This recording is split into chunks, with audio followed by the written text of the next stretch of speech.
নামাজ পড়তে পড়তে যারা কপাল কালো করে ফেলছে এরা ঢুকবে না?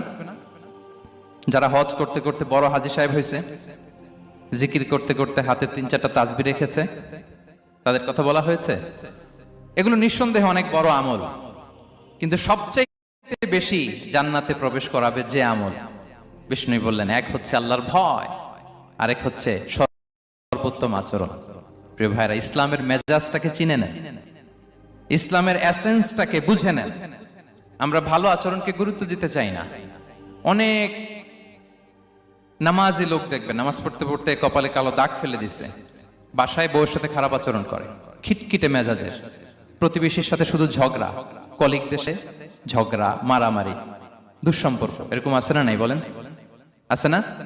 কিন্তু নামাজি, অনেক বড় হাজি, একদিনও কোরআন তেলাওয়াত মিস হয় না। তো এত ইবাদত করেও সে ইসলামের আসল এসেন্সটাকে ধরতে পারে নাই। বিষ্ণু বললেন, সবচেয়ে বেশি জান্নাতে প্রবেশ করাবে যে দুটি আমল, একটি হচ্ছে তাকওয়াল্লাহ, আল্লাহর ভয়, আরেকটি হচ্ছে উত্তম আচরণ, সর্বোত্তম আচরণ। তো আমরা যেন উত্তম আচরণের অধিকারী হই। আমিন। সুনানে আবু দাউদের এক বর্ণনা, বিষ্ণু ইসলাম বলেন, খুব চমৎকার একটি হাদিস, মনোযোগ দিয়ে শুনুন। তিনি বলেন, আনা যাঈমুন বিবাইতিন ফি রাবাদিল জান্নাতি লিমান তারাকাল মিরাআ ওয়া ইন কানা মুহিক্কান।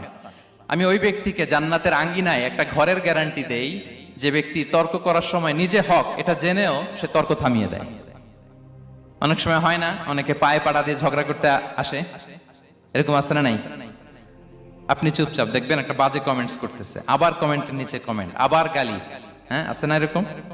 বিষ্ণু বলেন, নিজে হক এটা জানার পরেও আর যাতে তর্ক না বাড়ে, যে তর্ক থামিয়ে দেয় জান্নাতের আঙ্গিনায়, তাকে আমি একটা ঘরের গ্যারান্টি দেই। ওয়াবিবাইতিন ফি ওয়াসাতিল জান্নাতি লিমান তারাকাল কাযিবা ওয়া ইন কানা মাযিহান। আর ওই ব্যক্তিকে আমি জান্নাতের মাঝখানে একটা ঘরের গ্যারান্টি দেই। এই স্বভাব যাদের, তাদেরকে আমি জান্নাতের মাঝ বরাবর একটা ঘরের গ্যারান্টি দেই। এরপর বিষ্ণু কি বলে দেখেন, তিনি বলেন, ওয়াবিবাইতিন ফি আ'লাল জান্নাতি লিমান হাসানা খুলুকাহ। আর জান্নাতের একেবারে হাইস্ট পিক অফ প্যারাডাইস, জান্নাতের সর্বোচ্চ স্তরে আমি একটা ঘর বা একটা বাসভবনের গ্যারান্টি ওই ব্যক্তিকে দেই যে তার আচরণটা সুন্দর করেছে, যে সুন্দর আচরণের অধিকারী হয়েছে, তাকে জান্নাতের হাইস্ট পিকে আমি একটা বাসভবনের গ্যারান্টি দেই। তাহলে বলেন তো, আমাদের আচরণটা সুন্দর করার দরকার আছে না নাই? এটা খুব ছোটখাটো একটা আমল, তাই না? কথা বলেন। দক্ষিণ কোরিয়া প্রবাসী ভাইরা আওয়াজ করে বলেন, এটা কি ছোট আমল?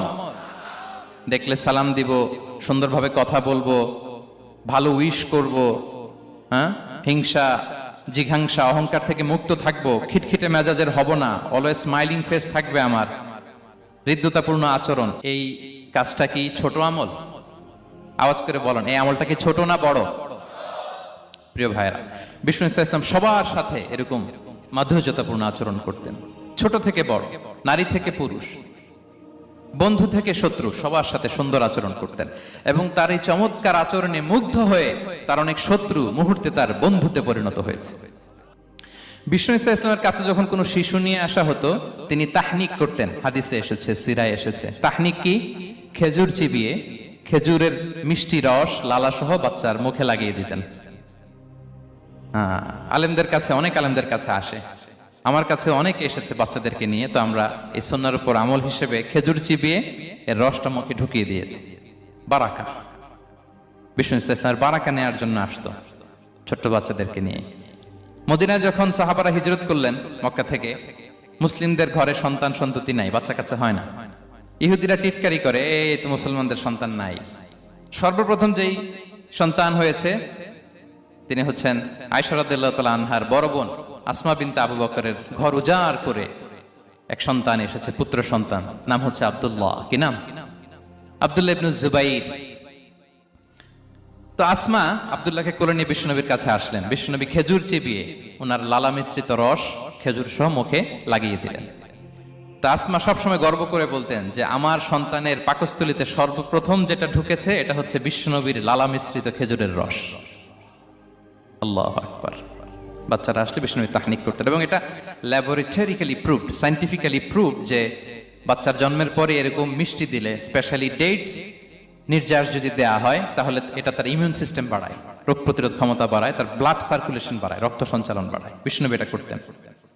অনেক মায়েরা বরকতের জন্য বিশ্বনবীর কোলে বাচ্চা দিতেন, অনেক বাচ্চা বিশ্বনবীর কোলেই পেশাব করেছে, হাদিস সাক্ষী। ওখান থেকে মাসালা এসেছে, মেয়ে বাচ্চা পেশাব করলে কিভাবে ক্লিন হবে, ছেলে বাচ্চা পেশাব করলে কিভাবে ক্লিন হবে।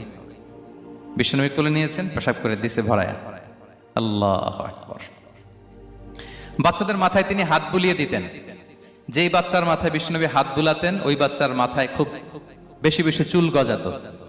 সুবহানাল্লাহ পড়বেন না? এক ভণ্ড, সেও ছিল নবী দাবিদার, মুসাইলামাতুল কাদ্দাব। সে নবীকে কপি করত, নবী যা যা করতো তাই করত। তো সেও তার এলাকায় অনেক বাচ্চাদের মাথায় হাত বুলাই দিতে শুরু করলো, যে মোহাম্মদ বাচ্চার মাথায় হাত বুলালে বাচ্চার মাথায় চুল বড় হয়, আমিও তাই করবো। সে বলতো আমিও নবী।